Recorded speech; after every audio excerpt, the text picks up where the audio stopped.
মানুষদেরকে পিছিয়ে রাখছে এই দুর্নীতিবাজ সরকার, তার বিরুদ্ধে আজকের আমাদের এই প্রতিবাদ। বন্ধুগণ, আপনারা একটু গ্রাউন্ড লেভেলে প্রত্যক্ষণ করবেন। আমাদের বগুড়াহাট পশ্চিম তথা এই মেঘনা অঞ্চলের মানুষরা বেশিরভাগটা দর্জির কাজ করে, বেশিরভাগটা খেত মজুরের কাজ করে, বেশিরভাগটা সংগঠনের কাজ করে।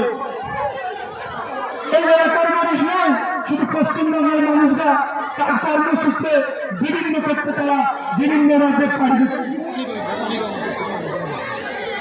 শুধু এই ব্লকের মানুষরা, আপনারা অঞ্চল ওয়ার্ডিস আপনারা সার্ভে করুন, দেখবেন যে প্রচুর মানুষ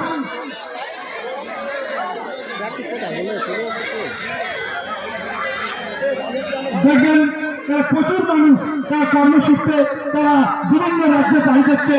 এই রাজ্যের বেকারত্ব সমস্যা গরিবের ছেলেরা এমনকি সংসারে পর্যন্ত চালাতে পারছে না। এই অপদার্থ সরকারকে আপনাদের বর্জন করে দিতে হবে, আপনাদের শপথ নিতে হবে, এই অপদার্থ সরকারকে থেকে মুক্তি দিতে হবে। বন্ধুগণ, তাই